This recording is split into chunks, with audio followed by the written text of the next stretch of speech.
Is it possible to trust God fully?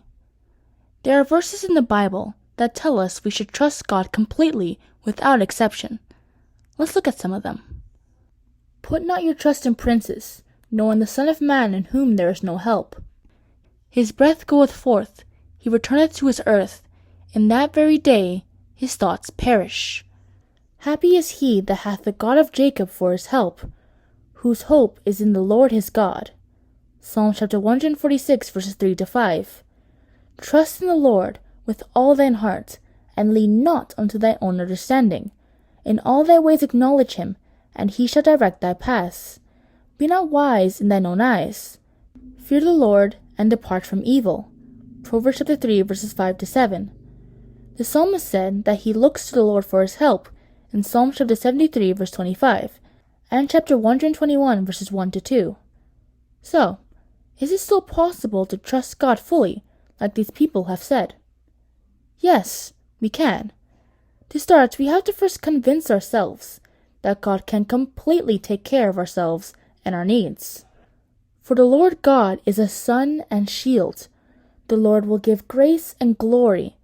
No good thing will he withhold from them that walk uprightly. Psalm chapter 84 verse 11. But seek ye first the kingdom of God and his righteousness, and all these things shall be added unto you. Matthew chapter 6 verse 33. See the full context in Matthew chapter 6 verses 25-33, and see also Psalm chapter 34 verse 10. If he can provide for us, why look elsewhere? And we know he can, because he's really powerful. See Psalm chapter 95 verse 3. And he completely loves his people, as Paul had said in Ephesians chapter 2 verses 4 and 5. As usual, we have the Bible as reference to see how people completely trusted in God before and were taken care of. Let's start with the 3 faithful Jews in Daniel chapter 3.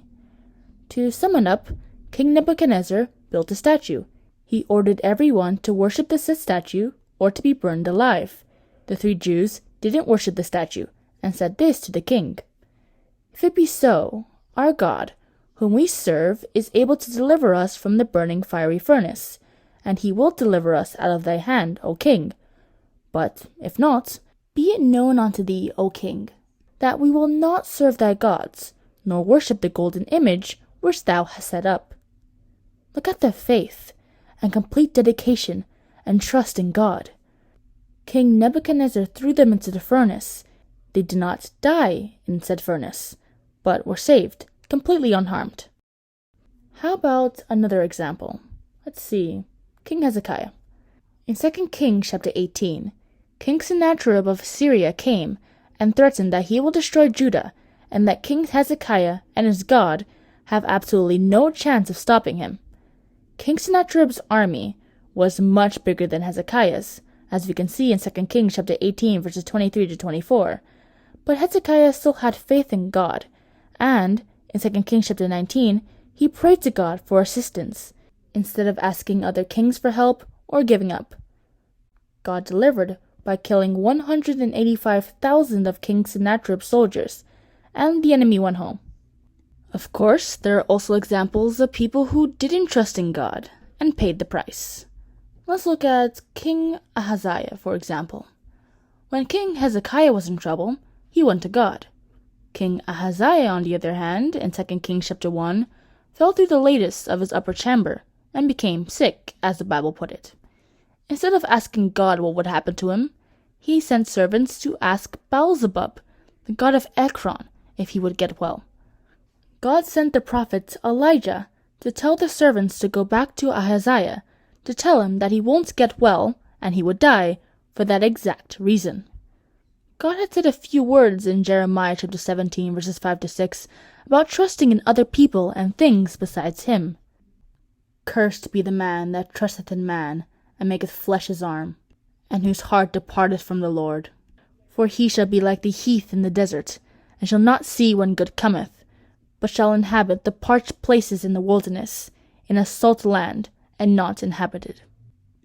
But finally, if we won't trust in God, what else would we trust in? God won't allow a 50-50 split in trust, as Christ said in Matthew chapter 6 verse 24, So we have to pick one. Politicians can't be trusted fully because many care more about themselves and their close associates than the people they're in charge of. They've also made plenty of mistakes and they don't know what's going to happen in the future. Christ talked about leaders like these and their loyal followers in Matthew chapter 15 verse 14 as blind people leading other blind people into a ditch. When the Israelites trusted other people and gods, it only ended in their destruction, as we see in 2 Kings chapter 17 and chapter 25. So, to round off, it is possible to trust God fully, and there is no better person to trust in than Him. He made us all, after all, so there's no better way to show gratitude. It'll be a tough road in the beginning, but it'll be much better than anything else in the end. As God said in Jeremiah chapter 17 verses 7 to 8, "Blessed is the man that trusteth in the Lord, and whose hope the Lord is. For he shall be as a tree planted by the waters, and that spreadeth out her roots by the river, and shall not see when heat cometh, but her leaf shall be green, and shall not be careful in the year of drought, neither shall cease from yielding fruit." I think that's pretty sufficient for the answer to, is it possible to trust God fully? If you like this video or the entire channel, then please consider subscribing, liking, and click the notification bell so you can see when another video comes out just like this one. I'll see you in the next video.